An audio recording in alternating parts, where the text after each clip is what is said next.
Do you understand the danger of sequence of returns risk? Well, if not, that's what we're going to be discussing in our Short Tuesday tip, so stay locked in. Hi, my name is Carson Graves, certified financial planner and president and CEO of the Retirement Education Center, and I want to welcome you once again to our Tuesday tips, where today we are going to be discussing the dangerous outcome of sequence of returns risk when it comes to your portfolio. Now, I can tell you that when you're talking about sequence of returns risk, when anyone is asking someone about have they ever heard of this terminology, most clients and most individuals have never heard of it.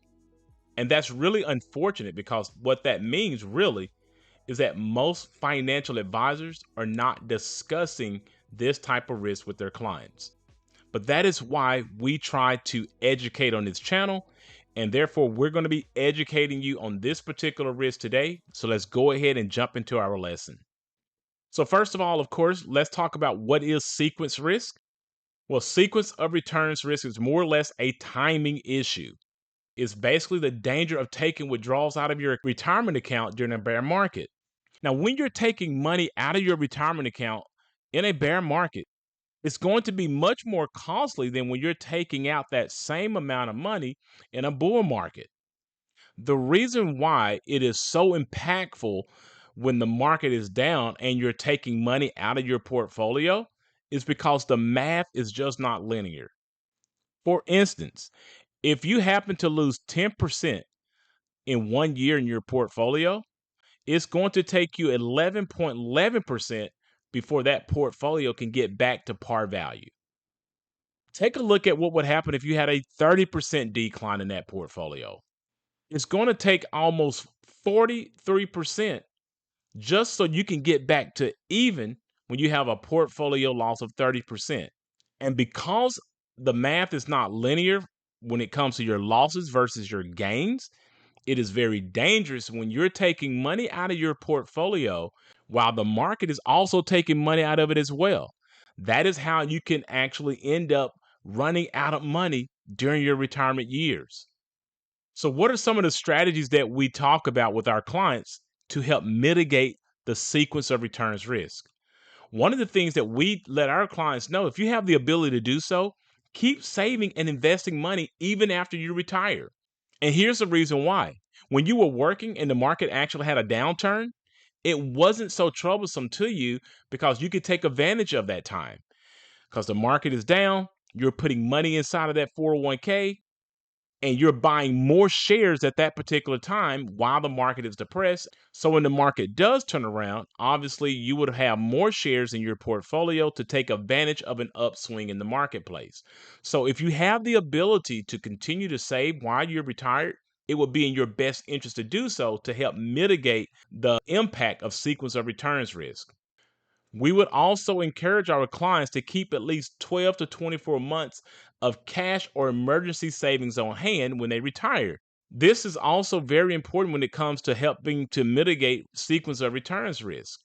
Because if the market is going down and you have the ability to go to your liquid savings to provide you a bridge until the market actually recovers, that is going to be a good thing for you, meaning that those funds can remain in your portfolio and not be interrupted and therefore get the opportunity to recover with the marketplace. Another idea that we will put into our clients' mindset is that they may want to plan for a reduction in income if the marketplace gets bad enough.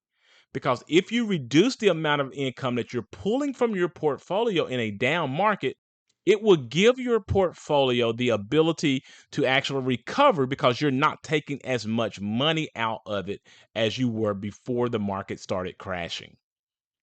As always, in our videos, when we're talking about a subject matter, we always like to provide you some examples of what may take place or how dangerous a certain situation may be when it comes to any of our topics. That is no different today. Let's take a look at sequence of returns risk here, and let's look at an example of how this may play out. Let's just say we have two investors. They both have $1 million in a portfolio, and they're going to be taking withdrawals of $50,000 per year with an annual increase of 2% adjusted for inflation every single year. Now, in this example, we are going to assume that investor number one portfolio declined by 15% in the first 2 years of their retirement. And after that, this portfolio is going to earn 6% per year between years 3 to 18. Now, investor number two is going to have a 6% return in the first 9 years of their retirement. And then it's going to have a negative return of 15% years 10 and 11. And then it's going to have a 6% return between years 12 and 18. That is how this particular situation is going to play out. If you take a look at the chart here, this chart is going to show you the impact of sequence of returns risk.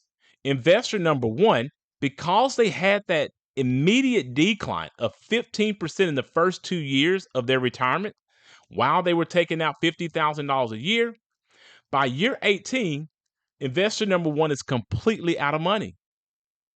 Now, if we're looking at investor number two on the chart here, this person did not experience that decline early in their retirement years. They did experience that same type of decline in year 10 and 11. They had that nice little drop of 15% for those 2 years, and they went on to average 6% per year between years 12 and 18.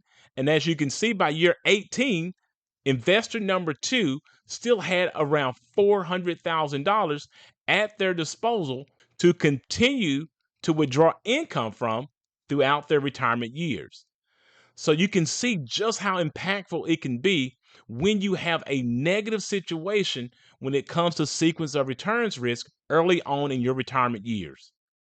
Please note that these videos are created for educational purposes only, and that you should always seek out your own financial advisor, your own tax advisor, and your own attorney regarding your personal situation.